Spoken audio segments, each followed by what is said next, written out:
শনিবার মানেই বাঙালির নিরামিষ খাওয়ার দিন, যেটা আমাদের মুখে একদম রোচে না। তোমরা এই রেসিপিটা কিন্তু বাড়িতে বানিয়ে নিতেই পারো। এটা যেমন টেস্টি খেতে তেমনি হেলদি, এবং 10 মিনিট লাগে জাস্ট বানাতে। প্রথমে একটা কুকারে 3 কাপ জল দিয়ে নিলাম, মধ্যে ঢেলে দিলাম 2 কাপ ডালিয়া আর 1 কাপ ডাল। ডালটা মুগ ডালও হতে পারে বা মুসুর ডালও হতে পারে। পরে অ্যাড করে দিলাম খুবই অল্প পরিমাণে গোটা গরম মশলা, সাথে হাফ চামচ হলুদ আর স্বাদ মতো নুন দিয়ে 3টে সিটি দিয়ে নিলাম। তারপরে একটা আলাদা জায়গায় একটু তেল গরম করে তার মধ্যে 2টো শুকনো লঙ্কা আর সর্ষে ফোড়ন দিয়ে রেডি করলাম ছকটা তার উপরে দিয়ে দিলেই রেডি আমাদের ডালিয়া। এই ডালিয়ার মধ্যে যদি তুমি চাও একটু ঘিও অ্যাড করতে পারো টেস্ট অনুযায়ী।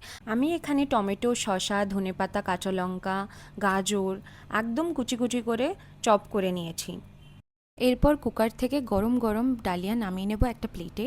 তার সাথে অ্যাড করব হাফ কেটে রাখা লেবুর রস। চপড ভেজিটেবলসগুলো অ্যাড করলেই রেডি আমাদের ডিশ। তোমরাও কিন্তু বানিয়ে ফেলতে পারো শনিবার দিন এই চটজলদি রেসিপিটা। And follow me for more recipes like this. By.